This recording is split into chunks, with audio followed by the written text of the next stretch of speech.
이 지저분한 것들 다 챙겨서 내 아들 집에서 당장 나가. 시어머니가 금색 하이힐로 여행 가방을 걷어찼다. 뚜껑이 열리면서 속옷, 티셔츠, 낡은 청바지가 바닥에 흩어졌다. 도자기 파편이 날아와 정강이를 스치고 피가 맑은 회색 바닥에 번졌다. 복도에는 사람들이 둘러섰다. 정 회장 가족이 현관 앞에, 박 부인은 문에 기대어 아직 웃음을 거두지 못했고 최 부인은 옆집 주인과 수근거렸다. 내가 뭘 했어? 저 며느리 오래 못 간다니까? 시어머니는 쪼그려 앉아 속옷을 집어 복도로 내던졌다. 다 가져가. 이런 옷이 내 몸에 어울려? 너 이 빌딩 바닥 타일 한 장 살 돈이나 있어? 나는 웅크려 앉아 속옷을 접고 티셔츠를 접고 청바지를 접었다. 무릎이 차가운 대리석에 닿았다. 웃음소리가 귀에 맴돌았지만 나는 고개를 들지 않았다. 마지막 옷을 가방에 넣고도 나는 울지 않았다. 그로부터 3시간 후 변호사들이 현장에 도착했다. 임대인 임수연 님의 지시에 따라 이 건물에 대한 임대 계약을 종료합니다. 현관문이 닫히는 소리와 함께 거실에서 시어머니 김미숙의 우렁찬 웃음소리가 들려왔다. 유리창을 긁는 사포 소리처럼 날카롭고 거칠었다. 임수연은 바닥에 흩어진 속옷을 주우며 몸을 웅크렸다. 그녀가 입고 있던 스웨터는 작년에 시어머니가 베풀어 준 낡은 것이었다. 소매에는 이미 보풀이 일어나 있었다. 그런데도 시어머니는 오늘 손님 앞에서 창피하게 굴지 말라며 평소 입던 옷을 입고 나오라고 당부했다. 그녀는 4가지 반찬과 1가지 국을 준비했다. 시어머니가 오늘 중요한 손님이 온다고 해서 새벽 5시에 시장에 나갔다. 가장 신선한 농어를 골랐고 등줄기가 은색으로 빛났다. 좋은 소등심도 샀고 핏빛이 붉게 선명했다. 시금치도 한 움큼 골랐다. 잎사귀에는 아침 이슬이 맺혀 있었다. 부엌에서 꼬박 3시간을 보내며 칼질하는 소리가 가늘고 고르게 울려 퍼졌다. 마치 이 집을 위해 부드러운 꿈을 짜는 듯했다. 그러나 시어머니는 식탁을 한번 흘낏 보고 곧바로 인상을 찌푸렸다. 누가 이걸 하라고 했어? 김미숙은 남색 실크 원피스를 입고 있었다. 목에 걸린 진주 목걸이가 조명 아래 은은하게 빛났다. 그 모습은 차갑고 단단한 도자기처럼 느껴졌다. 오늘은 정 회장님 댁이 오시는 날이야. 너 이렇게 집밥을 내놓으면 내 체면을 깎으려는 거야? 임수연은 손에 쥔 뒤집개를 꽉 쥐었다. 손가락 마디가 하얗게 질렸다. 어머니, 그냥 다 같이 둘러앉아 식사라도 하시면 좋을까 해서. 식사. 김미숙이 다가가 농어찜 접시를 집어들었다. 손을 기울이자 생선 전체가 국물과 함께 쓰레기통으로 미끄러져 들어갔다. 흰 살코기가 소스에 뒤덮여 검은 비닐봉지 안에서 처참하게 보였다. 이런 수준의 요리가 정 회장님 식탁에 오를 수 있다고 생각해? 이어 소등심, 시금치, 그리고 임수연이 2시간 동안 정성껏 끓인 사골국까지 한 방울도 남김없이 쓰레기통으로 쏟아졌다. 부엌에는 뒤섞인 향기가 가득했다. 식자재들이 마지막으로 내는 애처로운 울음이었다. 옷 갈아입어. 김미숙은 손가락 끝으로 휴지를 집어 손가락을 닦았다. 마치 더러운 것을 만진 것처럼. 평소에 입는 낡은 옷 그대로 입어. 내가 준 그 코트는 입지 말고. 임수연은 움직이지 않았다. 안 들려? 김미숙이 목소리를 높였다. 정 회장님 따님이 오늘 같이 오신다고 했지? 내가 너무 잘 차려입으면 상대방이 우리 아들의 진심을 어떻게 알겠어? 진심. 임수연은 그 2글자를 입안에서 되새겼다. 혀끝에 쓴맛이 번졌다. 결혼한 지 3년, 그녀는 자신을 점점 더 작게 압축했다. 거의 존재하지 않을 정도로. 그런데도 시어머니는 그녀가 여전히 너무 많은 공간을 차지하고 있다고 생각했다. 거실에는 벌써 여러 명의 이웃 부인들이 와 있었다. 모두 이 건물의 입주민들이었고 부유하거나 귀족이거나 둘 중 하나였다. 그들은 아이보리색 이탈리아산 수입 소파에 앉아 크리스탈 잔에 든 홍차를 마시며 수시로 부엌 쪽으로 시선을 던졌다. 입가에는 희미한 미소가 번지고 있었다. 최상층에 사는 박 부인은 남편이 상장사 대표였고 맞은편 동의 최 부인은 강남구에서 여러 성형외과를 운영하는 집안의 딸이라고 했다. 옆집 송 부인은 평소 말이 없었고 항상 수수한 치파오를 입고 조용히 차를 마시며 가끔 아무 상관없는 잡담을 건넸다. 엘리베이터에서 마주칠 때마다 이 부인들의 시선은 언제나 임수연의 머리 위를 넘어갔다. 마치 그녀는 그저 투명한 공기 덩어리일 뿐인 것처럼. 미수가, 너희 집며느리가 또 요리했어? 박 부인이 홍차를 한 모금 마시며 부엌 쪽에서 들릴 만한 적당한 목소리로 말했다. 김미숙은 한숨을 내쉬었다. 그 목소리에는 일부러 얹은 체념이 묻어 있었다. 어쩔 수 있나요? 시골 출신이라 그런지 이것밖에 할 줄 아는 게 없어요. 오늘 귀한 손님이 오신다고 일부러 쉬라고 했는데도 자꾸 요리 실력을 뽐내려고 하네요. 임수연은 부엌 문간에 서서 손톱이 손바닥을 파고드는 것을 느꼈다. 그녀는 시어머니 얼굴에 서려있는 여유로운 우월감을 보았다. 마치 가장 잘 맞는 옷을 입은 것처럼 자연스러웠다. 송 부인은 찻잔을 든 채 시선을 부엌 쪽으로 슬쩍 돌렸다. 임수연의 얼굴에 잠시 머물다가 다시 돌아갔다. 그 시선은 너무 가벼워서 아무도 눈치채지 못할 정도였다. 초인종이 울렸다. 김미숙은 즉시 표정을 바꾸었다. 미소가 층층이 쌓여 완벽한 모양새를 만들었다. 그녀는 빠르게 현관으로 걸어갔다. 임수연은 그림자처럼 그 뒤를 따랐다. 현관문이 열리자 진한 오드코롱 향기가 밀려들었다. 정 회장 일가가 문 앞에 서 있었다. 정 회장은 약간 통통했고 머리는 빗질이 흐트러짐 없이 깔끔했다. 그의 곁에는 샤넬 정장을 입은 부인이 있었고 손에는 에르메스 버킨 백이 들려 있었다. 그리고 그들 뒤에 선 정원원 영국에서 막 유학을 마치고 돌아왔다던 그 딸내미 든 연분홍색 원피스를 입고 있었고 긴 머리는 어깨까지 내려와 있었으며 그 미소는 잡지 표지에서 내려온 모델처럼 달콤했다. 아이고, 정 회장님. 어서 오세요. 어서. 김미숙의 목소리는 한 옥타브가 올라갔고 그녀는 허리를 굽혀 들어오세요라는 손짓을 했다. 그 자세는 거의 아첨에 가까울 정도로 낮추어져 있었다. 임수연은 시어머니의 이런 모습을 보며 3년 전 자신이 처음 이 집에 왔을 때를 떠올렸다. 그때 시어머니는 소파에 앉아 한 번도 일어나지 않았고 그저 그녀를 위아래로 한 번 훑어본 후 아들에게 말했다. 이렇게 초라한 여자를 내가 어떻게 보겠다고? 정 회장 일행이 현관을 지나 거실에 자리 잡았다. 김미숙은 바쁘게 차를 따라 돌았다. 그 정교한 본차이나 찻잔들은 평소에 임수연이 만지지도 못하게 하는 갑오들이었다. 이건 우리 원원이가 영국에서 가져온 홍차예요. 정 부인이 온화한 미소를 지으며 말했다. 왕실 전용 브랜드라던데 미숙 씨도 한번 드셔보세요. 김미숙은 두 손으로 찻잔을 받았다. 마치 어떤 선물을 받드는 듯이. 아이고, 정 아가씨는 정말 마음이 곱네요.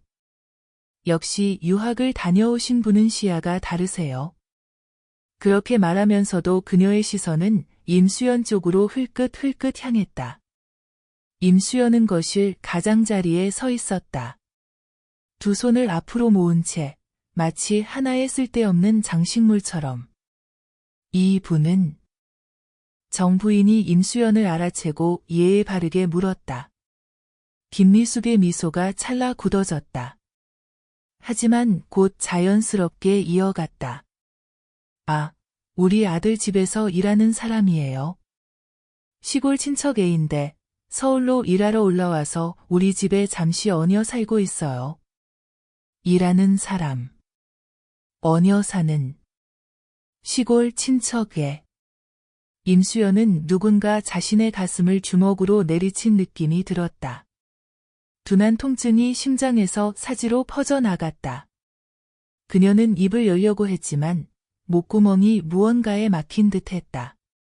정원원이 호기심 가득한 눈으로 그녀를 한 번 쳐다보았다. 하지만 곧 시선을 돌렸다.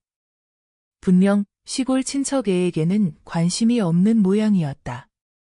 박 부인과 최 부인은 서로 의미심장한 눈빛을 교환했다. 오직 송 부인만이 차를 마시며 잠시 눈썹을 거의 알아채기 힘들 정도로 찌푸렸다. 그런데 김미숙이 정 회장의 찻잔에 차를 따르며 아무렇지 않은 척 말을 꺼냈다. 우리 지훈이가 요즘 회사에서 차장으로 승진했어요. 지난달에도 큰 프로젝트 하나를 혼자 마무리했는데 정 회장님께서 혹시 적절한 기회가 있으시면 좀 봐주셨으면 좋겠어요. 정 회장은 찻잔을 든 채 흐흐 웃었다. 젊은이들이야 뭐 출세하려는 의욕이 좋은 거죠. 우리 원원이도 막 귀국해서 회사에서 수련 좀 쌓으려고 하는데 나중에 서로 도움이 될 수도 있겠네요. 김미숙의 눈이 반짝였다. 그거 정말 좋네요. 정 아가씨처럼 우수한 인재는 어딜 가도 환영받을 텐데요. 지훈이가 정 아가씨와 함께 일할 수 있다면 그야말로 복이죠. 이쯤 되면 의도는 이미 적나라하게 드러나 있었다. 임수연은 자신이 서 있는 이 바닥이 가라앉고 있다는 느낌을 받았다. 온 세상이 기울고 있었다. 어머니. 그녀가 마침내 입을 열었다. 목소리는 낙엽 한 장처럼 가볍고 나지막했다. 김미숙이 그녀를 돌아보았다. 눈빛에는 짜증이 서려 있었다. 왜? 먼저 방에 좀 들어가 있어도 될까요? 가. 김미숙은 손을 휘저었다. 마치 파리를 쫓는 듯이. 마침 우리도 중요한 얘기 중이니까. 임수연이 몸을 돌려 침실로 걸어갔다. 등 뒤에서 시어머니가 일부러 목소리를 낮췄지만 여전히 또렷하게 들리는 말이 따라붙었다. 시골 사람은 예의가 뭔지 모르나 봐. 손님 앞에서 눈치도 없이. 그녀는 침실 문을 닫고 등을 문짝에 기댄 채 천천히 바닥에 미끄러져 내려앉았다. 이 침실은 이 집에서 가장 작은 방이었다. 원래는 다용도실이었고 시어머니는 신혼부부가 너무 큰 방에서 살면 허전하다고 했다. 좁은 침대 하나, 간이 옷장 하나, 화장대 하나, 이것이 그녀가 3년 동안 가진 모든 개인 공간이었다. 화장대 위에는 남편 강지훈과의 결혼사진이 놓여 있었다. 사진 속 그녀는 빌린 웨딩드레스를 입고 있었고 수줍지만 행복한 미소를 짓고 있었다. 강지훈은 그녀의 어깨에 팔을 두르고 있었다.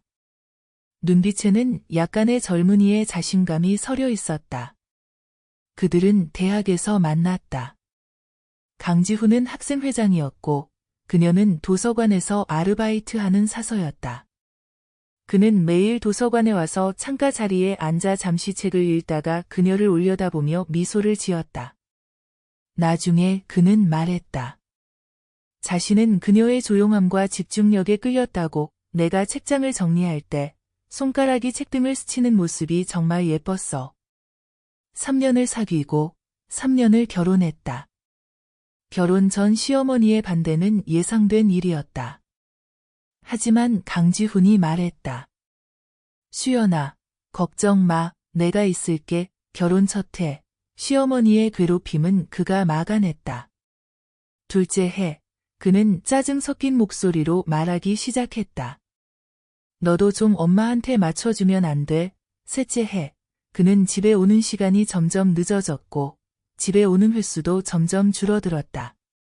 지난주 그녀는 그의 휴대폰에서 문자 메시지를 발견했다. 그 애매모호한 단어들이 눈에 바늘처럼 찔러 들어왔다. 그녀는 한 글자 한 글자 읽었고 다 읽고 나서 다시 한 번 읽었다. 휴대폰 화면이 어두워질 때까지. 화면에는 자신의 창백한 얼굴이 비쳤다.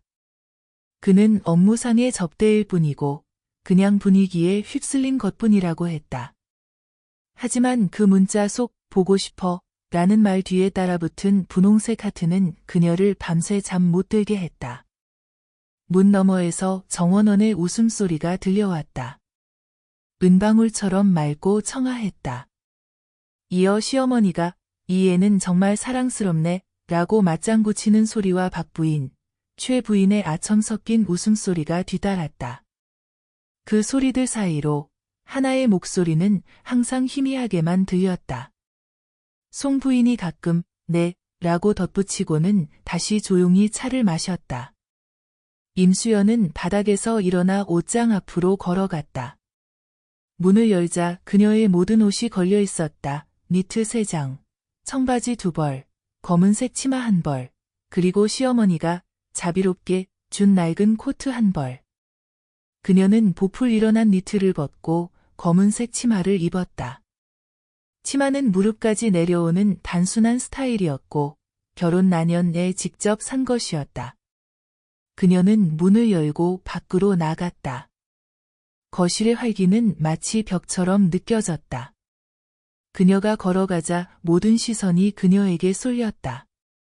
김미숙의 미소가 순식간에 굳어졌고 눈썹이 찌푸려졌다. 왜 나왔어? 너. 어머니. 임수연은 거실 한가운데에 서서 모든 이들의 시선을 마주했다. 몇 마디 말씀드리고 싶어요. 김미숙의 얼굴빛이 변했다. 그녀는 정 회장 일가를 흘끗 보고 간신히 미소를 유지했다. 무슨 일이든 나중에 얘기해. 지금은 손님이 계시니까. 2마디만 하겠어요.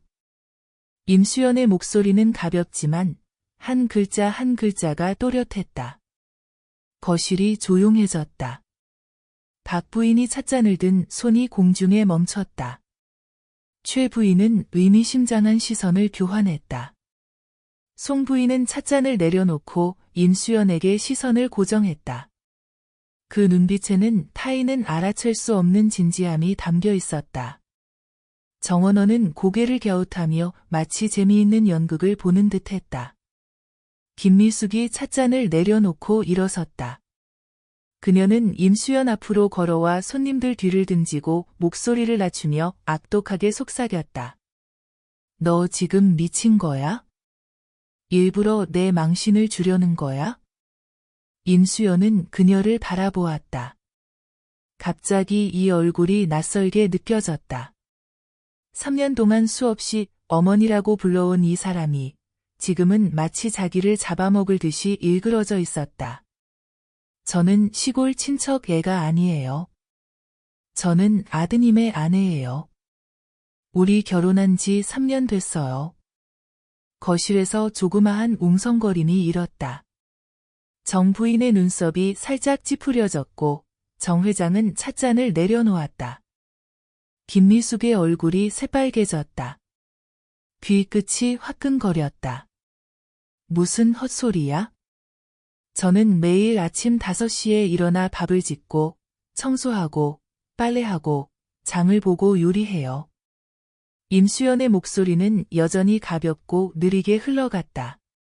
마치 남의 이야기를 하는 듯이. 어머니는 제게 낡은 옷을 입게 하고 손님 앞에서는 하인인 척하라고 하셨어요. 저는 다 참았어요. 그런데 오늘은 그녀가 잠시 멈췄다. 시선은 소파에 앉아 구경하는 얼굴들을 스치듯 훑고 마지막으로 시어머니 얼굴에 멈췄다. 어머니는 모든 사람 앞에서 절 친척 애라고 하셨어요. 이건 너무하지 않나요? 김미숙의 온몸이 떨렸다. 그녀는 갑자기 손을 들어 올렸다. 하지만 끝내 내려놓지 않았다. 그녀는 심호흡을 한 번 하고 오히려 웃음을 터뜨렸다. 그 미소는 차갑고 잔혹했다. 마침내 모든 가면을 벗어던진 야수의 표정이었다. 너무해? 그녀는 목소리를 높여 방 안에 모든 사람이 들을 수 있도록 했다. 너는 이 건물이 한 평에 얼마인지 알아? 내 발 아래 깔린 이 대리석이 이탈리아에서 수입된 건 줄 알아? 너 같은 천한 출신의 사람은 이 바닥에 타일 한 장도 살 수 없어. 그런 주제에 무슨 자격으로 여기에 살아? 무슨 자격으로 내 아들의 아내라고 해? 그녀는 탁자 위에 있던 꽃병을 집어 땅에 내리쳤다. 도자기 파편이 사방으로 튀었다. 너한테 얼굴을 세워줬더니 함부로 굴어? 너 정말 내가 뭔 줄 알아? 내가 말해주지. 내 아들이 마음이 약해서 그렇지. 너는 진작에 나갔어야 했어. 임수연은 그 자리에 가만히 서 있었다. 움직이지 않았다. 파편 하나가 튀어올라 그녀의 종아리를 스쳤다. 가느다란 핏줄기가 스며들었다. 엄마. 강지훈의 목소리가 뒤에서 들려왔다. 그는 어느새 돌아와 현관에 서 있었다. 정장 차림의 넥타이는 느슨하게 풀어 목에 걸려 있었다. 그는 임수연을 한 번 쳐다보고 다시 바닥에 흩어진 파편들과 낯빛이 좋지 않은 정 회장 일가를 둘러보았다. 무슨 일이야? 김미숙은 빠르게 달려가 아들의 팔을 붙잡았다. 너 왔구나. 잘됐다. 내가 데려온 이 며느리가 손님 앞에서 내 망신을 줬어. 오늘 내가 딱 잘라 말할게. 얘를 보내든가 아니면 나를 엄마로 생각하지 마. 강지훈은 관자놀이를 문질렀다. 분명히 피곤한 기색이 역력했다. 그는 임수연 앞으로 걸어와 목소리를 낮추었다. 수연아, 오늘 왜 이래? 내가 돌아올 때까지 기다리면 안 됐어? 임수연은 그를 올려다보았다. 이 얼굴을 그녀는 6년 동안 사랑했다. 하지만 지금은 너무 낯설게 느껴졌다. 내 엄마가 나를 시골 친척 애라고 했어. 들었어? 엄마가 그냥 한 말이지. 강지훈은 넥타이를 잡아당기며 짜증스럽게 말했다. 너무 과민 반응하지 마. 정 회장님도 계시는데 남들 앞에서 망신 주지 말자. 과민 반응. 임수연이 갑자기 웃었다. 그 미소에 강지훈이 잠시 멈칫했다. 김미숙이 침실에서 여행 가방 하나를 끌어내 거실 바닥에 내팽개쳤다. 가방은 잠기지 않았고 뚜껑이 열리며 옷가지들이 사방으로 흩어졌다. 빛이 바랜 티셔츠 몇 장, 색이 빠진 청바지 한 벌, 그리고 몇 가지 잡동사니들. 이 걸레 같은 거 싸들고 내 아들 맨션에서 나가. 김미숙은 현관문을 가리키며 목청껏 외쳤다. 목소리는 마치 공기를 갈라놓을 듯 날카로웠다. 잘 들어. 내 아들의 맨션이야. 너랑은 아무 상관없어. 정원원이 어머나 하며 입을 가렸다. 정 회장 부부는 낯빛이 좋지 않아 일어나려는 자세를 취했다. 박 부인과 최 부인은 서로 심술궂은 눈빛을 교환했다. 송 부인이 일어났다. 다른 사람들처럼 물러서지 않고 오히려 반걸음 앞으로 다가섰다. 무언가 말하려는 듯 입술이 움직였다. 그러나 임수연이 거의 알아챌 수 없을 정도로 가볍게 고개를 저었다. 송 부인만이 볼 수 있는 매우 희미한 신호였다. 송 부인은 발걸음을 멈추고 다시 자리에 앉았다. 손가락이 무릎 위 치파오의 천을 꽉 움켜쥐었다. 임수연은 몸을 굽혀 옷을 한 벌 한 벌 깨어 가방에 넣었다. 그 움직임은 매우 느리고 정성스러웠다. 마치 어떤 의식을 치르는 듯했다. 종아리의 핏줄기는 이미 굳어져 어두운 붉은색 자국으로 변해 있었다. 그녀는 화장대 서랍에서 사진 한 장을 꺼냈다. 외할아버지의 사진이었다. 노인은 낡은 회색 양복을 입고 온화하면서도 깊은 미소를 짓고 있었다. 그녀는 그 사진을 옷 사이에 살짝 끼워 넣었다. 강지훈이 곁에 서서 입술을 달싹였다. 하지만 결국 아무 말도 하지 않았다. 임수연이 여행 가방에 지퍼를 올리고 일어났다. 그녀는 시어머니를 보았다. 남편을 보았다. 표정이 각기 다른 얼굴들로 가득한 이 방을 둘러보았다. 갑자기 이 모든 것이 우스꽝스럽게 느껴졌다. 좋아요. 갈게요. 그녀는 여행 가방을 끌고 현관문으로 걸어갔다. 커다란 유리창을 지날 때 그녀는 창밖으로 서울 강남구의 스카이라인이 보이는 것을 보았다. 고층 빌딩들이 즐비하고 차량과 사람들이 끊임없이 오갔다. 그녀가 서 있는 이 건물, 은회색 유리 커튼월이 햇빛에 반짝이며 이 거리에서 가장 품위 있는 건물 중 하나였다. 옥상에는 금박 작은 글씨가 새겨져 있었다. 햇살이 닿아 은은하게 빛나고 있었다. 그녀가 이곳에 이사온 첫날부터 그 글자가 무엇인지 알고 있었다. 수림타워. 그녀와 외할아버지의 이름에서 각각 한 자씩 따온 것이었다. 3년 동안 그녀는 매일 그 글자를 보며 출입했지만 아무도 그것에 대해 묻지 않았고 아무도 신경 쓰지 않았다. 김미숙이 그녀의 뒤에서 외쳤다. 나가면 다시는 돌아오지 마. 우리 지훈이는 내일 정 아가씨랑 소개팅할 거야. 문이 그녀의 뒤에서 닫혔다. 모든 소리가 차단되었다. 복도는 매우 조용했다. 바닥에는 짙은 갈색 카펫 이 깔려 있었고 발소리 하나 없이 걸을 수 있었다. 임수연은 여행 가방을 끌고 엘리베이터 앞으로 걸어가 버튼을 눌렀다. 엘리베이터 문이 열렸다. 그 안에는 작업복을 입은 2명의 관리 직원이 서 있었다. 그중 한 명은 관리소장인 조 과장이었다. 평소에 만나면 가볍게 목례를 나누는 사이였다. 임씨, 이게 웬일이세요? 조 과장이 그녀가 여행 가방을 끄는 것을 보고 잠시 멈칫했다. 임수연은 고개를 저었다. 설명하지 않았다. 그녀는 엘리베이터에 올라 1층 버튼을 눌렀다. 엘리베이터가 내려가는 동안 그녀는 구석에 서서 가방에서 휴대폰을 꺼냈다. 화면에는 여러 개의 부재중 전화가 떠 있었다. 모두 같은 번호였다. 송 부인이 3번 걸어온 것이었다. 그녀는 받지 않고 다른 번호로 전화를 걸었다. 2번의 신호음이 울리고 전화가 연결되었다. 임 대표님? 상대방은 중년 남성의 목소리로 직업적인 공손함이 묻어 있었다. 변호사님. 수림타워 임대 계약이 언제까지였죠? 잠시만요. 확인해 보겠습니다. 전화 너머로 키보드 두드리는 소리가 들려왔다. 302호 임대 계약은 다음 달 15일까지입니다. 다음 달까지 기다릴 필요 없어요. 임수연은 엘리베이터 화면에 깜빡이는 숫자를 바라보았다.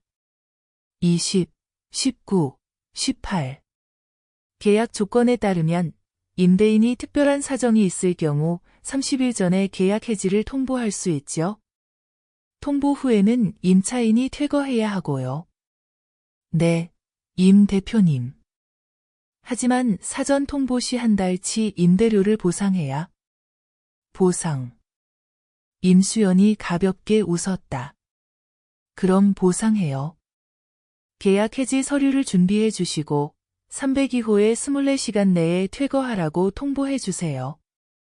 전화 너머가 2초간 침묵했다. 24시간이라니요? 임 대표님, 그건 아무래도 제 말대로 해주세요. 그녀의 목소리는 여전히 가볍지만 의심의 여지가 없는 확신이 담겨 있었다. 그리고 이 건물의 소유권 서류 사본도 준비해 주세요. 관리소장에게도 연락해서 현장에 와 달라고 해요. 엘리베이터가 1층에 도착했다. 문이 열리자 로비의 광택나는 바닥이 그녀의 모습을 비추었다. 낡은 여행 가방을 끄는 젊은 여자. 평범한 검은색 치마를 입고 있었고 종아리에는 어두운 붉은색 상처 자국이 있었다. 그리고 그녀는 엘리베이터를 나와 거대한 실내 관역식물을 지나며 발걸음을 멈추지 않았다. 관리 쪽은 앞으로 모든 업무를 제 사무실로 직접 보고하도록 해주세요. 알겠습니다. 임 대표님. 임수연이 전화를 끊었다. 그녀는 건물 밖으로 나갔다. 바깥 햇살은 매우 강렬했다. 눈이 시릴 정도로. 그녀는 손을 들어 햇빛을 가렸다. 손가락에는 아까 옷을 주울 때 묻은 먼지가 그대로 있었다. 그녀는 인도에 서서 뒤돌아 이 30층짜리 건물을 바라보았다. 은회색 유리 커튼홀이 푸른 하늘과 흰 구름을 반사하고 있었다. 마치 거대한 거울처럼 수림타워라는 네 글자가 한낮의 햇살에 선명하게 빛나고 있었다. 3층 남향의 그 창문, 그녀가 3년 동안 살았던 곳이었다. 휴대폰이 다시 진동했다. 송 부인의 번호였다. 이번에는 문자였다. 물건 받았어. 내 지시 기다릴게. 임수연은 화면을 3초 동안 응시하다가 한 글자를 보냈다. 알았어. 그녀는 택시를 잡아 뒷좌석에 올라탔다. 청담동 XX 빌딩으로 가주세요. 기사는 거울 너머로 그녀를 한번 쳐다보았다. 낡은 여행 가방을 끄는 이 여자가 청담동의 오피스 빌딩을 가리킨 게 좀 이상했는지 몰랐다. 하지만 아무 말도 하지 않고 엑셀러레이터를 밟았다. 차창 밖으로 서울의 풍경이 빠르게 뒤로 흘러갔다. 임수연은 시트에 몸을 기대고 눈을 감았다. 3년 전 그녀의 외할아버지가 세상을 떠나면서 그녀에게 유산을 남겼다. 할아버지는 생전에 건설회사를 운영하며 강남구에 몇 채의 부동산을 소유하고 계셨는데 그중 가장 값나가는 것이 바로 이 수림타워였다. 할아버지는 임종 직전 그녀의 손을 꼭 쥐며 말했다. 수연아, 이 건물을 내게 주마. 혼수로 삼아라. 건물 이름은 너와 내 이름에서 한 자씩 따서 수림이라 지었다. 남들은 그냥 시행사가 적당히 지은 이름인 줄 알겠지만 우리 가족만 그 뜻을 알면 된다. 명심해라. 이 건물이 내 것이라는 걸 남에게 알리지 마라. 사내의 마음이란 항상 한 가닥 남겨둬야 하는 법이다. 그때 그녀는 강지훈과의 열렬한 사랑에 빠져 있었다. 할아버지가 너무 조심스럽다고 생각했다. 사랑에 어떻게 숨김이 있겠는가? 하지만 할아버지는 강제로 그녀에게 신탁계약을 맺게 했다. 이 건물의 소유권은 한 재단 명의로 두었고 그녀는 유일한 수익자였다. 그녀는 할아버지의 부탁을 받아들일 때 결혼한 후 적절한 시기에 지훈이에게 말해야지라고 생각했다. 하지만 결혼 첫해 시어머니가 그녀의 가문에 대해 물었을 때 그녀는 솔직하게 말했다. 부모는 일찍 이혼했고 어머니는 재혼해 외국으로 갔으며 그녀는 외할아버지 밑에서 자랐고 할아버지는 생전에 작은 장사를 하셨다고. 김미숙은 그 말을 듣고 입술을 삐죽 내밀었다. 작은 장사라는 세 글자는 그녀의 눈에 아마 노점상 수준으로 비쳤을 것이다. 그녀는 진실을 말하려고 할 때마다 시어머니의 냉담한 말에 입이 막혔다. 점차 깨달았다. 시어머니 눈에는 그녀가 무슨 말을 해도 틀렸고 진실을 말해도 허풍으로 들릴 바에야 차라리 침묵하는 게 낫다고. 그 침묵은 3년이 지속되었다. 하지만 할아버지가 그녀에게 남긴 것은 건물뿐만이 아니었다. 할아버지는 생전에 수십 년간 상업계에서 종사하며 가장 신뢰하는 두 사람을 두고 있었다. 하나는 오랜 재무보좌관 김민주였고 다른 하나는 오랜 법률 고문 송인호였다. 김민주는 40대 초반으로 회계사 출신이었고 할아버지와 15년을 함께했다. 할아버지는 인종 전에 그녀에게 따로 한 가지를 부탁했다. 민주야, 수연이는 마음이 너무 여려. 시집가서 괴롭힘을 당할까 걱정이다. 너는 신분을 받고 그녀 곁에 있어라. 그녀가 필요로 할 때 내가 거기 있으면 된다. 그래서 3년 전 김민주는 가사 도우미 김 아줌마라는 신분으로 강가에 들어갔다. 매주 3번 청소하러 왔다.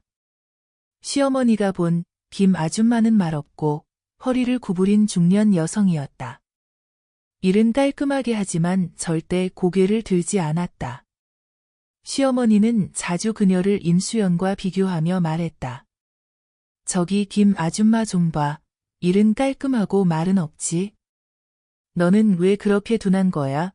임수연이 가끔 김 아줌마를 도와주려고 하면 시어머니는 주인 같은 척하지 마 라고 꾸짖었다. 김민주는 매번 아무렇지 않은 척했지만 돌아갈 때마다 임수연에게 문자를 보냈다. 내용은 간단했다. 오늘 어때? 송인호 쪽은 더 은밀했다. 그의 아내가 바로 옆집 송 부인이었다. 항상 수수한 치파오를 입고 말이 없고 조용히 차를 마시며 웃던 그 여자. 3년 동안 송 부인은 이웃으로서 김미숙에게 접근해 함께 화투를 치고 차를 마시며 며느리에 대한 불평을 들었다. 김미숙이 임수연을 욕할 때마다 송 부인은 적절하게 화제를 돌렸다. 아이고 미숙아, 이 치파오 어디서 샀어? 너한테 정말 잘 어울린다. 임수연이 시어머니에게 부엌에 서서 벌을 받을 때 송 부인은 마침 과자 한 접시를 들고 놀러와서 김미숙이 어쩔 수 없이 손님을 접대하게 만들었다. 그 사이 임수연은 잠시 숨을 돌릴 수 있었다. 할아버지의 말은 3년 전부터 이미 준비되어 있었다. 임 대표님? 상대방은 중년 남성의 목소리로 직업적인 공손함이 묻어 있었다. 변호사님. 수림타워 임대 계약이 언제까지였죠? 잠시만요. 확인해 보겠습니다. 전화 너머로 키보드 두드리는 소리가 들려왔다. 302호 임대 계약은 다음 달 15일까지입니다. 다음 달까지 기다릴 필요 없어요. 임수연은 엘리베이터 화면에 깜빡이는 숫자를 바라보았다. 20, 19, 18. 계약 조건에 따르면 임대인이 특별한 사정이 있을 경우 30일 전에 계약 해지를 통보할 수 있죠. 통보 후에는 임차인이 퇴거해야 하고요. 네, 임 대표님. 하지만 사전 통보 시 한 달치 임대료를 보상해야. 보상. 임수연이 가볍게 웃었다. 그럼 보상해요. 계약 해지 서류를 준비해 주시고 302호에 24시간 내에 퇴거하라고 통보해 주세요. 전화 너머가 2초간 침묵했다. 24시간이라니요? 임 대표님, 그건 아무래도 제 말대로 해주세요. 그녀의 목소리는 여전히 가볍지만 의심의 여지가 없는 확신이 담겨 있었다.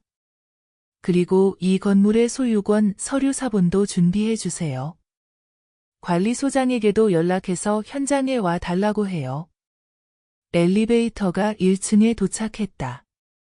문이 열리자 로비의 광택나는 바닥이 그녀의 모습을 비추었다. 낡은 여행 가방을 끄는 젊은 여자. 평범한 검은색 치마를 입고 있었고 종아리에는 어두운 붉은색 상처 자국이 있었다. 그리고 그녀는 엘리베이터를 나와 거대한 실내 관엽식물을 지나며 발걸음을 멈추지 않았다. 관리 쪽은 앞으로 모든 업무를 제 사무실로 직접 보고하도록 해주세요. 알겠습니다. 임 대표님. 임수연이 전화를 끊었다. 그녀는 건물 밖으로 나갔다. 바깥 햇살은 매우 강렬했다. 눈이 시릴 정도로. 그녀는 손을 들어 햇빛을 가렸다. 손가락에는 아까 옷을 주울 때 묻은 먼지가 그대로 있었다. 그녀는 인도에 서서 뒤돌아 이 30층짜리 건물을 바라보았다. 은회색 유리 커튼월이 푸른 하늘과 흰 구름을 반사하고 있었다. 마치 거대한 거울처럼 수림타워라는 네 글자가 한낮의 햇살에 선명하게 빛나고 있었다. 3층 남향의 그 창문, 그녀가 3년 동안 살았던 곳이었다. 휴대폰이 다시 진동했다. 송 부인의 번호였다. 이번에는 문자였다. 물건 받았어. 내 지시 기다릴게. 임수연은 화면을 3초 동안 응시하다가 한 글자를 보냈다. 알았어. 그녀는 택시를 잡아 뒷좌석에 올라탔다. 청담동 XX 빌딩으로 가주세요. 기사는 거울 너머로 그녀를 한번 쳐다보았다. 낡은 여행 가방을 끄는 이 여자가 청담동의 오피스 빌딩을 가리킨 게 좀 이상했는지 몰랐다. 하지만 아무 말도 하지 않고 엑셀러레이터를 밟았다. 차창 밖으로 서울의 풍경이 빠르게 뒤로 흘러갔다. 임수연은 시트에 몸을 기대고 눈을 감았다. 3년 전 그녀의 외할아버지가 세상을 떠나면서 그녀에게 유산을 남겼다. 할아버지는 생전에 건설회사를 운영하며 강남구에 몇 채의 부동산을 소유하고 계셨는데 그중 가장 값나가는 것이 바로 이 수림타워였다. 할아버지는 임종 직전 그녀의 손을 꼭 쥐며 말했다. 수연아, 이 건물을 내게 주마. 혼수로 삼아라. 건물 이름은 너와 내 이름에서 한 자씩 따서 수림이라 지었다. 남들은 그냥 시행사가 적당히 지은 이름인 줄 알겠지만 우리 가족만 그 뜻을 알면 된다. 명심해라. 이 건물이 내 것이라는 걸 남에게 알리지 마라. 사내의 마음이란 항상 한 가닥 남겨둬야 하는 법이다. 그때 그녀는 강지훈과의 열렬한 사랑에 빠져 있었다. 할아버지가 너무 조심스럽다고 생각했다. 사랑에 어떻게 숨김이 있겠는가? 하지만 할아버지는 강제로 그녀에게 신탁계약을 맺게 했다. 이 건물의 소유권은 한 재단 명의로 두었고 그녀는 유일한 수익자였다. 그녀는 할아버지의 부탁을 받아들일 때 결혼한 후 적절한 시기에 지훈이에게 말해야지라고 생각했다. 하지만 결혼 첫해 시어머니가 그녀의 가문에 대해 물었을 때 그녀는 솔직하게 말했다. 부모는 일찍 이혼했고 어머니는 재혼해 외국으로 갔으며 그녀는 외할아버지 밑에서 자랐고 할아버지는 생전에 작은 장사를 하셨다고. 김미숙은 그 말을 듣고 입술을 삐죽 내밀었다. 작은 장사라는 세 글자는 그녀의 눈에 아마 노점상 수준으로 비쳤을 것이다. 그녀는 진실을 말하려고 할 때마다 시어머니의 냉담한 말에 입이 막혔다. 점차 깨달았다. 시어머니 눈에는 그녀가 무슨 말을 해도 틀렸고 진실을 말해도 허풍으로 들릴 바에야 차라리 침묵하는 게 낫다고. 그 침묵은 3년이 지속되었다. 하지만 할아버지가 그녀에게 남긴 것은 건물뿐만이 아니었다. 할아버지는 생전에 수십 년간 상업계에서 종사하며 가장 신뢰하는 두 사람을 두고 있었다. 하나는 오랜 재무보좌관 김민주였고 다른 하나는 오랜 법률 고문 송인호였다. 김민주는 40대 초반으로 회계사 출신이었고 할아버지와 15년을 함께했다. 할아버지는 임종 전에 그녀에게 따로 한 가지를 부탁했다. 민주야, 수연이는 마음이 너무 여려. 시집가서 괴롭힘을 당할까 걱정이다. 너는 신분을 받고 그녀 곁에 있어라. 그녀가 필요로 할 때 내가 거기 있으면 된다. 그래서 3년 전 김민주는 가사 도우미 김아줌마라는 신분으로 강가에 들어갔다. 매주 3번 청소하러 왔다. 시어머니가 본 김아줌마는 말없고 허리를 구부린 중년 여성이었다. 일은 깔끔하게 하지만 절대 고개를 들지 않았다. 시어머니는 자주 그녀를 임수연과 비교하며 말했다. 저기 김 아줌마 좀 봐. 일은 깔끔하고 말은 없지. 너는 왜 그렇게 둔한 거야? 임수연이 가끔 김 아줌마를 도와주려고 하면 시어머니는 주인 같은 척하지 마 라고 꾸짖었다. 김민주는 매번 아무렇지 않은 척했지만 돌아갈 때마다 임수연에게 문자를 보냈다. 내용은 간단했다. 오늘 어때? 송인호 쪽은 더 은밀했다. 그의 아내가 바로 옆집 송 부인이었다. 항상 수수한 치파오를 입고 말이 없고 조용히 차를 마시며 웃던 그 여자. 3년 동안 송 부인은 이웃으로서 김미숙에게 접근해 함께 화투를 치고 차를 마시며 며느리에 대한 불평을 들었다. 김미숙이 임수연을 욕할 때마다 송 부인은 적절하게 화제를 돌렸다. 아이고 미숙아, 이 치파오 어디서 샀어? 너한테 정말 잘 어울린다. 임수연이 시어머니에게 부엌에 서서 벌을 받을 때 송 부인은 마침 과자 한 접시를 들고 놀러와서 김미숙이 어쩔 수 없이 손님을 접대하게 만들었다.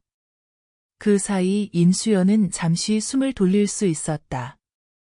할아버지의 말은 3년 전부터 이미 준비되어 있었다. 임 대표님? 상대방은 중년 남성의 목소리로 직업적인 공손함이 묻어 있었다.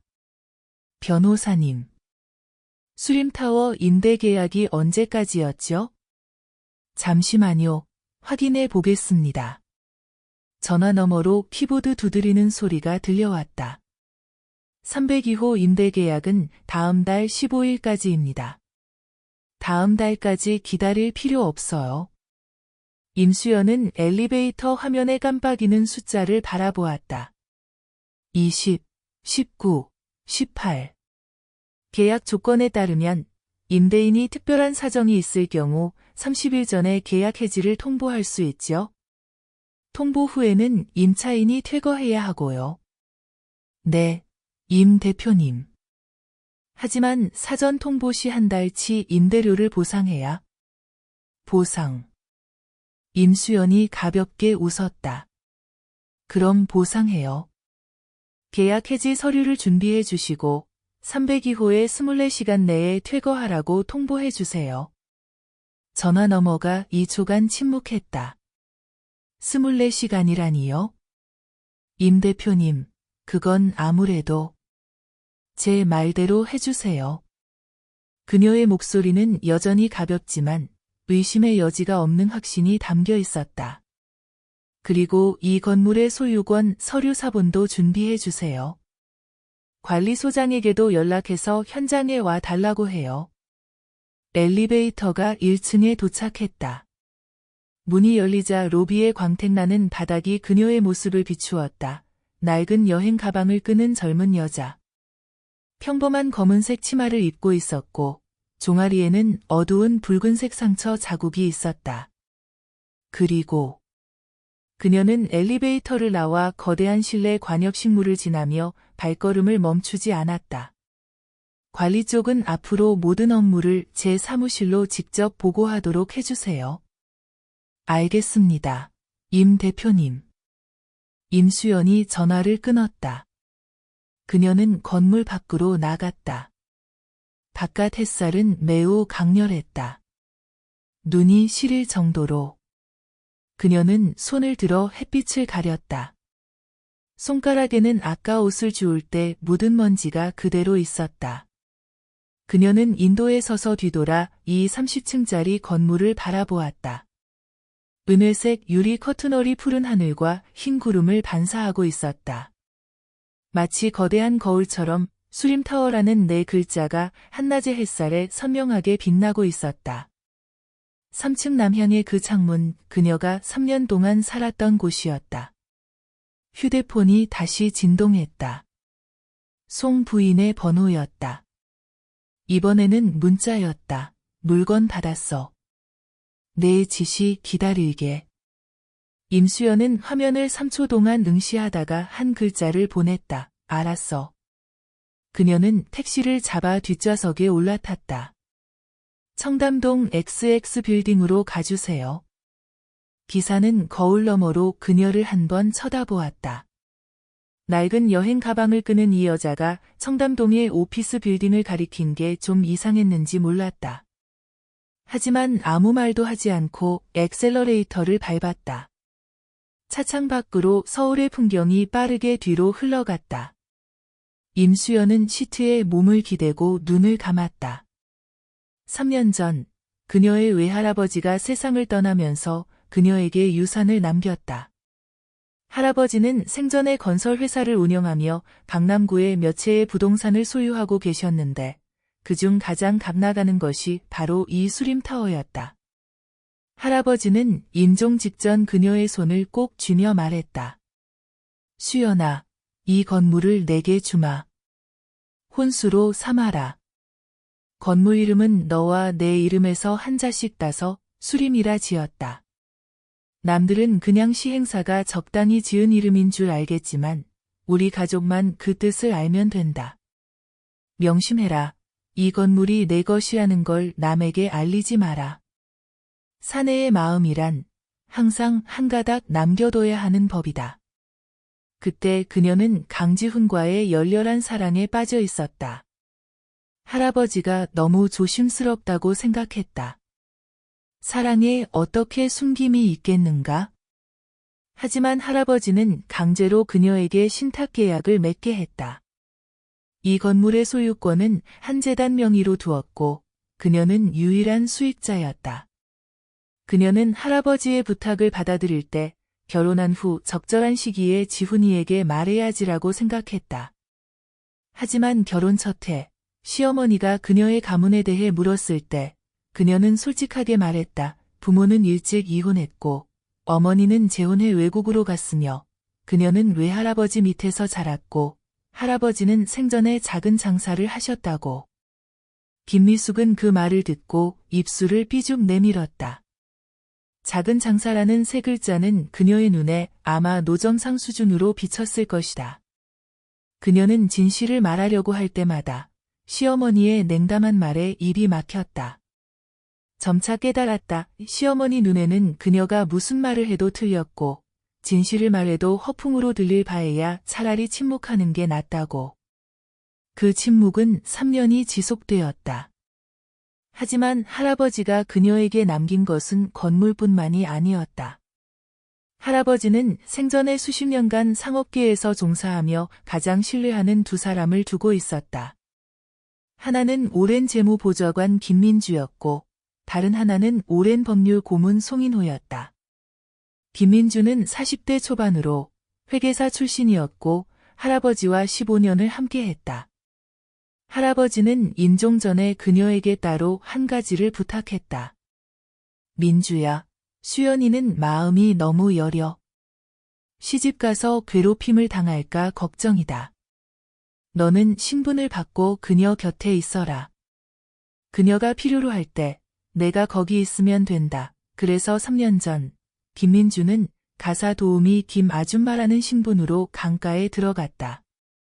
매주 3번 청소하러 왔다. 시어머니가 본 김 아줌마는 말없고 허리를 구부린 중년 여성이었다.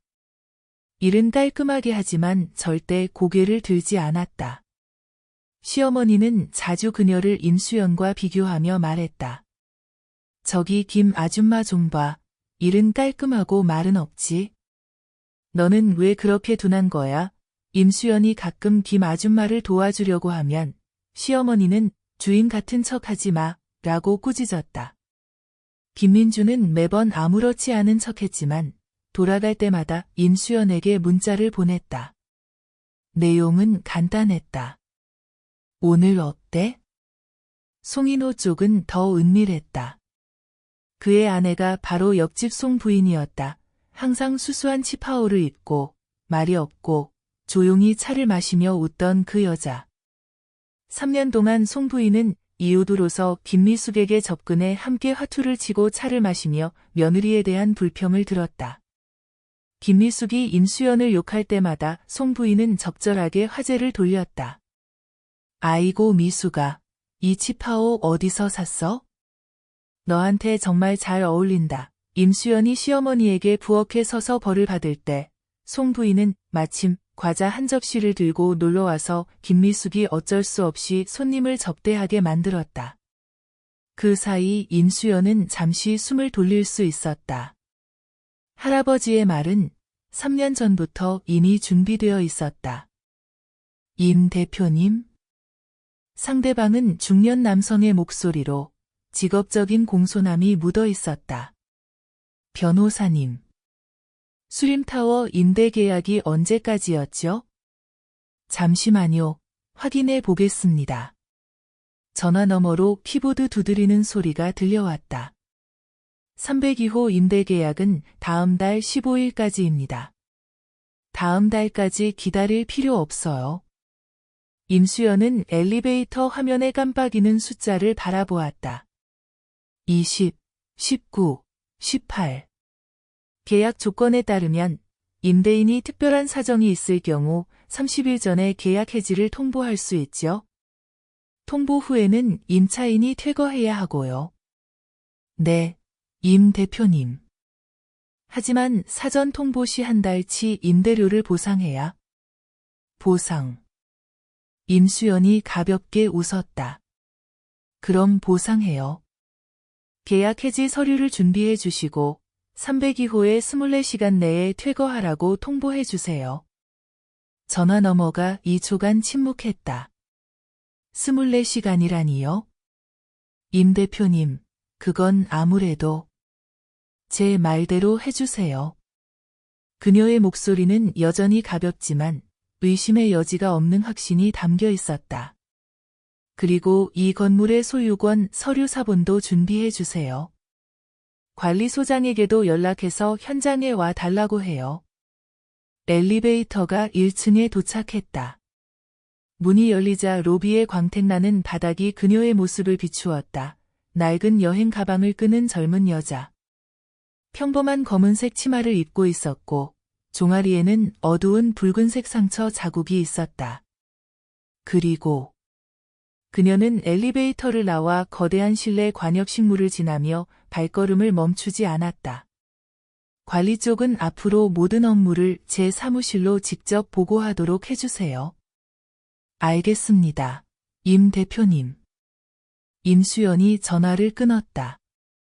그녀는 건물 밖으로 나갔다. 바깥 햇살은 매우 강렬했다. 눈이 시릴 정도로. 그녀는 손을 들어 햇빛을 가렸다. 손가락에는 아까 옷을 주울 때 묻은 먼지가 그대로 있었다. 그녀는 인도에 서서 뒤돌아 이 30층짜리 건물을 바라보았다. 은회색 유리 커튼홀이 푸른 하늘과 흰 구름을 반사하고 있었다. 마치 거대한 거울처럼 수림타워라는 네 글자가 한낮의 햇살에 선명하게 빛나고 있었다. 3층 남향의 그 창문, 그녀가 3년 동안 살았던 곳이었다. 휴대폰이 다시 진동했다. 송 부인의 번호였다. 이번에는 문자였다. 물건 받았어. 내 지시 기다릴게. 임수연은 화면을 3초 동안 응시하다가 한 글자를 보냈다. 알았어. 그녀는 택시를 잡아 뒷좌석에 올라탔다. 청담동 XX 빌딩으로 가주세요. 기사는 거울 너머로 그녀를 한번 쳐다보았다. 낡은 여행 가방을 끄는 이 여자가 청담동의 오피스 빌딩을 가리킨 게 좀 이상했는지 몰랐다. 하지만 아무 말도 하지 않고 엑셀러레이터를 밟았다. 차창 밖으로 서울의 풍경이 빠르게 뒤로 흘러갔다. 임수연은 시트에 몸을 기대고 눈을 감았다. 3년 전 그녀의 외할아버지가 세상을 떠나면서 그녀에게 유산을 남겼다. 할아버지는 생전에 건설회사를 운영하며 강남구에 몇 채의 부동산을 소유하고 계셨는데 그중 가장 값나가는 것이 바로 이 수림타워였다. 할아버지는 임종 직전 그녀의 손을 꼭 쥐며 말했다. 수연아, 이 건물을 내게 주마. 혼수로 삼아라. 건물 이름은 너와 내 이름에서 한 자씩 따서 수림이라 지었다. 남들은 그냥 시행사가 적당히 지은 이름인 줄 알겠지만 우리 가족만 그 뜻을 알면 된다. 명심해라. 이 건물이 내 것이라는 걸 남에게 알리지 마라. 사내의 마음이란 항상 한 가닥 남겨둬야 하는 법이다. 그때 그녀는 강지훈과의 열렬한 사랑에 빠져 있었다. 할아버지가 너무 조심스럽다고 생각했다. 사랑에 어떻게 숨김이 있겠는가? 하지만 할아버지는 강제로 그녀에게 신탁계약을 맺게 했다. 이 건물의 소유권은 한 재단 명의로 두었고 그녀는 유일한 수익자였다. 그녀는 할아버지의 부탁을 받아들일 때 결혼한 후 적절한 시기에 지훈이에게 말해야지라고 생각했다.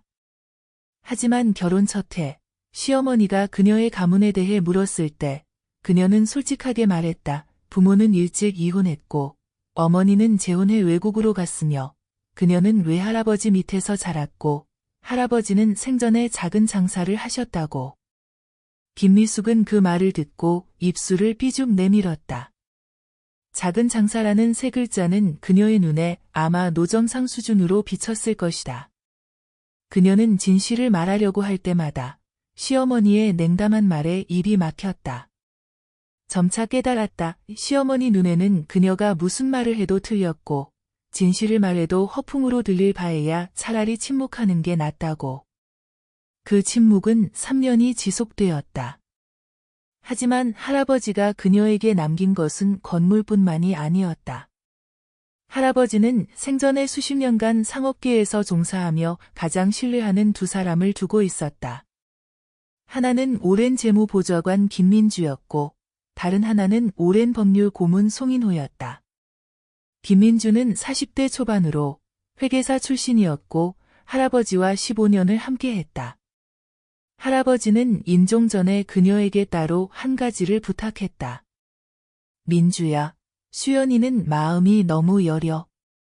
시집가서 괴롭힘을 당할까 걱정이다. 너는 신분을 받고 그녀 곁에 있어라. 그녀가 필요로 할 때 내가 거기 있으면 된다. 그래서 3년 전 김민주는 가사 도우미 김 아줌마라는 신분으로 강가에 들어갔다. 매주 3번 청소하러 왔다.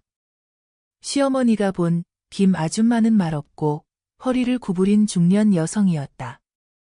일은 깔끔하게 하지만 절대 고개를 들지 않았다. 시어머니는 자주 그녀를 임수연과 비교하며 말했다. 저기 김 아줌마 좀 봐. 일은 깔끔하고 말은 없지. 너는 왜 그렇게 둔한 거야? 임수연이 가끔 김 아줌마를 도와주려고 하면 시어머니는 주인 같은 척하지 마 라고 꾸짖었다. 김민주는 매번 아무렇지 않은 척했지만 돌아갈 때마다 임수연에게 문자를 보냈다. 내용은 간단했다. 오늘 어때? 송인호 쪽은 더 은밀했다. 그의 아내가 바로 옆집 송 부인이었다. 항상 수수한 치파오를 입고 말이 없고 조용히 차를 마시며 웃던 그 여자. 3년 동안 송 부인은 이웃으로서 김미숙에게 접근해 함께 화투를 치고 차를 마시며 며느리에 대한 불평을 들었다. 김미숙이 임수연을 욕할 때마다 송 부인은 적절하게 화제를 돌렸다. 아이고 미숙아, 이 치파오 어디서 샀어?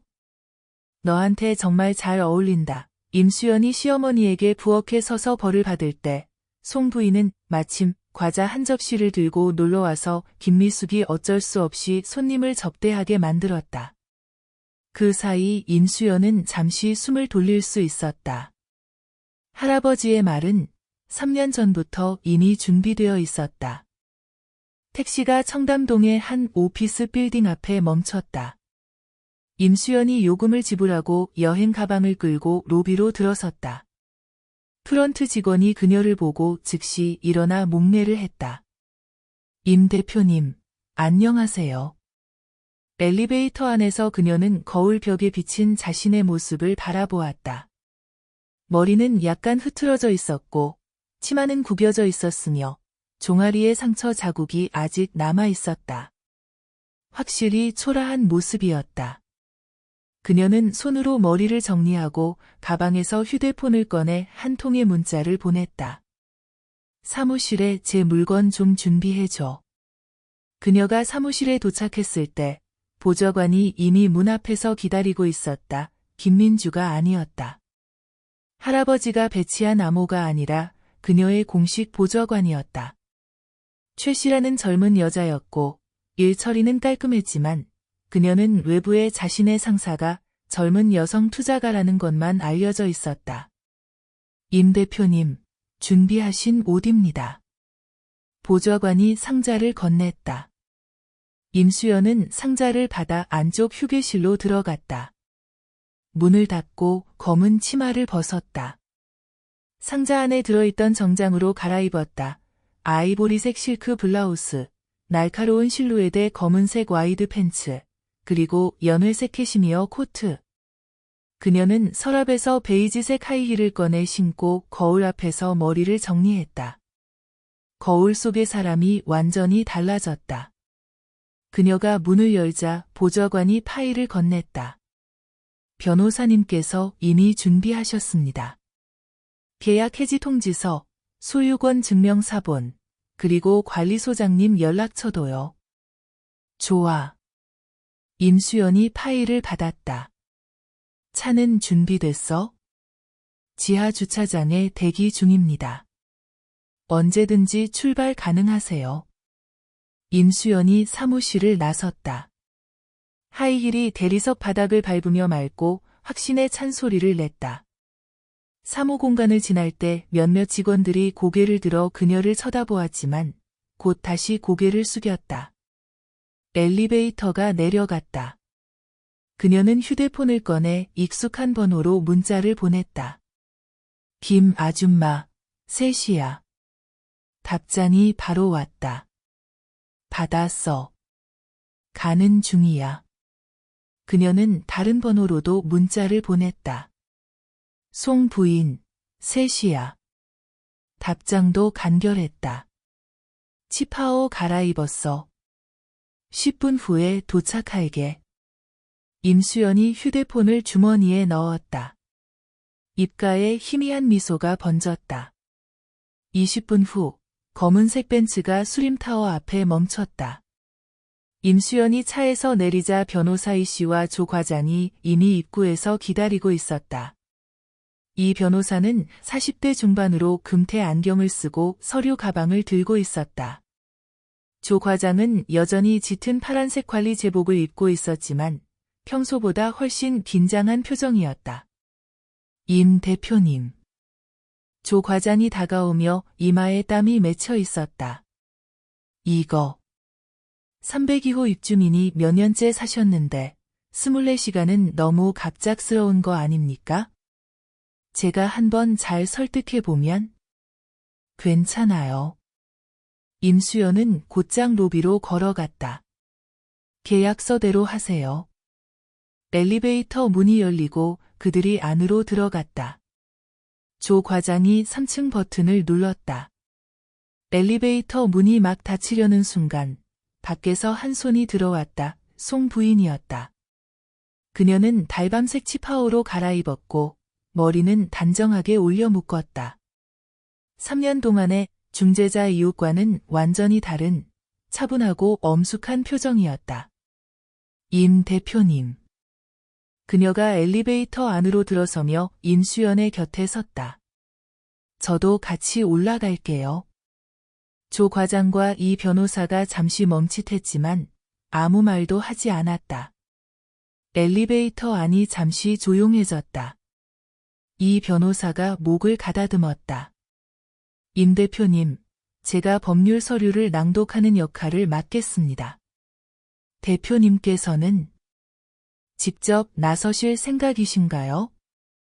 임수연은 엘리베이터 화면에 깜빡이는 숫자를 바라보았다. 당연히요. 그녀는 코트의 깃을 정리하며 손끝에 캐시미어의 부드러운 감촉이 느껴졌다. 송 언니, 물건은 받았어? 송 부인이 손가방에서 작은 녹음기를 꺼냈다. 엄지손가락만 한 크기의 은색 케이스였다. 3년 동안 매 화투판, 매 차 모임마다 미숙이가 내게 했던 모든 말, 오늘 아침에도 부엌에서 정 회장 부인에게 전화해서 우리 아들 내일 솔로가 되니까 정 아가씨와 언제 만나면 좋겠다고 한 것까지 전부 여기 있어. 그녀가 잠시 멈추었다. 그리고 내가 침실에 있을 때 미숙이가 밖에서 최 부인에게 했던 말, 저 가난한 계집애가 이혼을 안 하면 시골 고향에 사람을 보내서 그녀 엄마를 마을에서 쪽팔리게 해버릴 거야 라고. 임수연이 눈을 감았다. 깊게 숨을 들이마시고 천천히 내쉬었다. 고마워. 딩, 엘리베이터가 3층에 도착했다. 복도에는 짙은 갈색 카페트이 깔려 있었다. 그녀가 30분 전에 여행 가방을 끌고 지나간 바로 그 카펫이었다. 그녀는 302호 문 앞에 멈춰 섰다. 송 부인은 그녀의 오른쪽 뒤편 반걸음 자리에 서 있었다. 마치 조용한 조각상처럼. 조 과장이 초인종을 눌렀다. 안에서 김미숙의 목소리가 들려왔다. 아까의 분노가 아직 가시지 않은 듯했다. 누구야?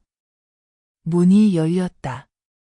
김미숙은 여전히 남색 실크 원피스를 입고 있었다. 그녀의 표정은 짜증에서 경악으로 바뀌는데 단 1초도 걸리지 않았다. 그녀는 문 앞에 선 사람들을 바라보았다. 정장 차림의 이 변호사, 긴장한 관리소장 조 과장, 송 부인, 그리고 연회색 코트를 입은 젊은 여자. 그녀는 알아보지 못했다. 그 여자가 입을 열 때까지. 안녕하세요. 임수연의 목소리는 매우 평온했다. 한 글자 한 글자가 땅에 떨어져 뿌리를 내리는 듯했다. 이 부동산의 임대 계약이 오늘자로 종료되었음을 알려드리러 왔습니다. 김미숙의 눈이 커졌다. 입술이 떨렸지만 한동안 아무 소리도 나지 않았다. 그녀는 이 목소리를 알아들었다. 하지만 믿을 수 없었다. 너. 그녀는 한 걸음 뒤로 물러서며 현관의 신발장에 부딪혔다. 미수가 누구야? 거실에서 강지훈의 목소리가 들렸고 이어 발걸음 소리가 다가왔다. 강지훈이 현관에 나타나 임수연을 보고 순간 멈칫했다. 그의 시선은 그녀의 얼굴에서 그녀가 입은 캐시미어 코트로, 다시 그녀 뒤에 변호사와 관리소장으로, 마지막으로 다시 그녀의 얼굴로 옮겨갔다. 그 얼굴은 화장이 완벽했고 표정은 평온했다. 그가 기억하던 그 영원히 고개를 숙이고 낡은 옷을 입은 아내와는 완전히 달라 보였다. 수연아. 무슨 짓이야? 그렇게 차려입고. 강지훈 씨. 이 변호사가 한 걸음 앞으로 나서며 서류 한 장을 건넸다. 저는 임대인 임수연 씨를 대리하여 본 부동산 수림타워 302호의 임대 계약이 금일부로 종료되었음을 공식 통보합니다. 계약 조항에 따라 24시간 이내에 퇴거하셔야 하며 그렇지 않을 경우 법적 강제 퇴거 절차를 진행할 예정입니다. 뭐? 강지훈이 서류를 받아 훑어보았다. 표정은 당황에서 충격으로, 다시 충격에서 멍하니로 변했다. 임대인? 무슨 임대인이? 이 집이 내 집 아니야? 이 집이 언제 내 집이었어? 임수연이 가볍게 웃었다. 너희가 여기 산 지 5년이야. 월세는 4명의 회사 계좌에서 빠져나갔어. 내가 한 번도 궁금하지 않았어? 왜 집주인이 너한테 월세를 요구한 적이 없는지? 거실에서 와르르 사람들이 일어났다. 정 회장 일가는 아직 자리를 뜨지 못하고 있었고 박 부인과 최 부인도 아직 거기에 있었다. 모두가 현관에서 벌어진 이 뜻밖의 소동을 바라보고 있었다. 김미숙의 얼굴이 새하얗게 질렸다. 그녀는 문틀을 붙잡고 있었다. 손가락 마디가 청백색으로 변해 있었다. 너 무슨 헛소리야? 이 건물은 지훈이 아버지가 남긴 재산이야. 우리가 여기 산 지 5년이야. 어떻게 내 것이 될 수 있어? 김미숙 씨. 조 과장이 마침내 입을 열었다. 그의 목소리에는 약간의 사과하는 기색이 섞여 있었지만 더욱 확고한 공무적인 태도가 담겨 있었다. 이 수림타워의 소유권은 확실히 임수연 씨 명의입니다. 5년 전에 이사 오실 때부터 중개회사를 통해 임대하신 겁니다. 임대 계약은 항상 임 씨의 재단 명의로 체결되었습니다. 그가 잠시 멈추고 한마디를 덧붙였다. 저는 원래 알고 계신 줄 알았습니다. 김미숙이 갑자기 아들을 향해 돌아섰다. 지훈아, 그가 하는 말이 사실이야? 내가 이 집을 샀다고 말했잖아. 내가 아버지 보험금을 썼다고. 강지훈의 얼굴이 종이보다 하얗게 질렸다. 그는 입을 열려고 했지만 시선이 피했다. 어머니를 보지도 아내를 보지도 못했다. 그의 목소리는 사포처럼 메마르고 거칠었다. 저는 결혼을 반대하실까봐 집을 샀다고 말했어요. 실제로는 수연이 명의로 임대한 거였고, 하지만 월세는 제가 항상 냈어요. 월세? 임수연이 가볍게 웃었다. 지훈아, 결혼한 지 3년 동안 내가 내게 돈을 준 적이 있었어? 매달 나가는 월세는 내 엄마가 내게 준 용돈, 계좌에서 빠져나갔고, 그 안에 있던 돈은 원래 내 돈이었어. 거실이 완전히 침묵에 잠겼다. 정 회장 일가는 이미 일어서 있었다. 정 부인이 딸의 손을 잡고 복잡한 표정을 지었다. 박 부인은 입을 가렸고 최 부인의 눈은 휘둥그레졌다. 김미숙의 몸이 흔들렸다. 그녀는 문틀을 붙잡고 떨리는 목소리로 말했다. 말도 안 돼. 절대 말도 안 돼. 너는 그냥 시골 계집애야. 너는 제대로 된 옷 한 벌도 못 입잖아. 내가 어떻게.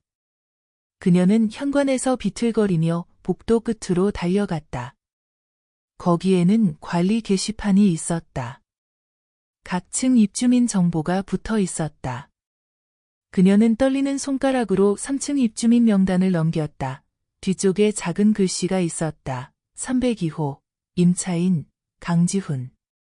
임대인, 수연재단. 김미숙이 그 글자를 오랫동안 응시했다. 그녀의 어깨가 떨리기 시작했고 온몸이 떨렸다. 수연이라는 두 글자가 종이 위에 흑백으로 또렷이 새겨져 있었다. 그녀는 갑자기 이 건물의 이름이 생각났다. 수림타워, 수는 임수연의 수였고 림은 그녀의 성이었다. 그녀는 매일 오가며 5년 동안 그 글자를 보았지만 한 번도 그렇게 생각해 본 적이 없었다. 그녀는 천천히 몸을 돌려 복도 건너편의 임수연을 바라보았다. 젊은 여자가 현관에 서 있었다. 복도 끝에서 들어오는 햇빛을 등지고 서서 그녀의 자태는 길고 당당했다. 그녀는 값비싼 캐시미어 코트를 입고 있었고 정교한 하이힐을 신고 있었으며 표정은 잔물결 하나 없는 호수처럼 평온했다. 송 부인이 그녀의 곁에 서 있었다. 달방색 치파오가 그녀의 우아하고 엄숙한 분위기를 더해주었다. 마치 어떤 조용한 배경처럼. 하지만 김미숙이 송 부인을 바라보며 2초간 멈칫했다. 뭔가 이상하다는 느낌이 들었다. 미숙아? 김미숙의 목소리에는 불확실한 떨림이 섞여 있었다. 너는 왜 저 계집애랑 같이 있는 거야? 송 부인이 턱을 살짝 들어 올렸다. 3년 동안 그녀는 처음으로 중재자라는 말투를 벌였다. 그녀의 목소리는 매우 평평했다. 마치 오래전에 준비된 진술을 낭독하는 듯이. 김미숙 씨, 3년 전 임 노인장께서 제 남편을 찾아오셔서 한 가지를 부탁하셨습니다. 이웃으로서 자기 외손녀를 지켜봐 달라고. 이 3년 동안 당신이 화투판에서 수연이를 욕할 때마다 저는 모두 기록했습니다. 김미숙의 얼굴이 순식간에 새하얗게 질렸다. 너는 나랑 친구였던 게 전부 가짜였어? 그녀의 목소리가 날카롭게 변했다. 너는 나랑 화투도 치고 차도 마시고 내 고민도 들어주고 이 모든 게 연기였어? 송 부인이 그녀를 바라보았다. 부인하지 않았다. 그녀는 손가방에서 은색 녹음기를 꺼내 들어 올렸다. 당신은 3년 전에 저 가난한 계집애를 언젠가 쫓아내야겠어라고 말했고, 2년 전에는 아이를 못 낳으면 정식으로 버려야지라고 말했고, 1년 전에는 제발 알아서 나가면 교통비라도 줄게라고 말했어요. 오늘은 이런 천한 출신의 인간이 바닥 타일 한 장도 살 수 없다고 말했지요. 그녀는 하나하나를 차분하게 열거했다. 그 목소리는 무서울 정도로 냉철했다. 김미숙 씨, 저는 심리학 박사로 22년째 연구하고 있습니다. 연구 분야는 시어머니 며느리 관계의 권력 통제입니다. 당신 같은 성격은 제 논문에서 가장 전형적인 사례예요. 김미숙은 마치 누군가에게 얼굴을 정면으로 맞은 듯 비틀거렸다. 그녀의 등이 게시판 유리면에 부딪히며 둔탁한 소리를 냈다. 복도에서 윙윙거리는 웅성거림이 터져나왔다. 이웃들이 언제 이렇게 모였는지 벌써 10여 명이 몰려 있었다. 어떤 이는 휴대폰으로 촬영하고 있었고, 어떤 이는 입을 벌리고 있었다. 박 부인과 최 부인이 현관 입구에 서서 각자 다른 표정을 지었다. 박 부인이 입을 열려고 했지만 최 부인이 그녀의 소매를 잡아당겨 멈추게 했다. 그때 엘리베이터에서 딩 소리가 났다. 이것은 그녀의 건물이었다. 그녀의 이름이 그 위에 벌써 5년 동안 걸려 있었다. 그녀는 몸을 돌려 길가에 주차된 검은색 벤츠로 걸어갔다. 하이힐이 인도를 밟으며 평온하고 여유로운 리듬을 만들어냈다. 김민주가 따라와 캔버스 가방을 트렁크에 넣었다. 임 대표님, 내일 이사회 자료 준비됐습니다. 그리고 재무 쪽에서 올해 재산세가 작년보다 8% 올랐다고 전했습니다. 알았어. 임수연이 차 문을 열었다. 송 부인이 차 옆에 서 있었다. 그녀는 급히 타지 않고 임수연을 바라보며 어른의 온화한 미소를 지었다. 수연아, 앞으로 어떻게 할 거야? 임수연이 잠시 생각했다. 일단 이혼 절차를 마무리할게. 그리고 옥상에 그 글자를 새로 단장해야겠어. 비바람에 좀 퇴색됐거든. 송 부인이 웃었다. 그 글자는 내 외할아버지가 직접 고른 서체인데. 그러니까 더 잘 관리해야지. 임수연이 차에 올라탔다. 가자. 차량이 주요 도로로 합류했다. 강남구에 끊임없이 흐르는 차량 행렬 사이로 창밖의 고층 빌딩들이 하나둘 뒤로 물러갔다. 네온사인들은 오후의 햇살 속에서 밤을 기다리며 조용히 서 있었다. 서울이라는 도시는 항상 돌아가고 있었고 항상 새로운 이야기들이 펼쳐지고 있었다. 임수연은 시트에 몸을 기대고 창밖으로 흘러가는 풍경을 바라보았다. 그녀는 주머니에서 외할아버지의 사진을 꺼냈다. 여행 가방에서 꺼낸 그 사진이었다. 그녀가 몰래 품에 간직하고 있던 것이었다. 사진 속 노인은 낡은 회색 양복을 입고 온화하면서도 깊은 미소를 짓고 있었다. 그 뒤로는 아직 완공되지 않은 건물이 서 있었고 비계가 은회색 유리 커튼홀을 빼곡히 감싸고 있었다. 할아버지, 이제 마음 놓으셔도 돼요. 그녀는 사진을 가슴에 살짝 대고 눈을 감았다. 차량은 계속해서 앞으로 달려갔다.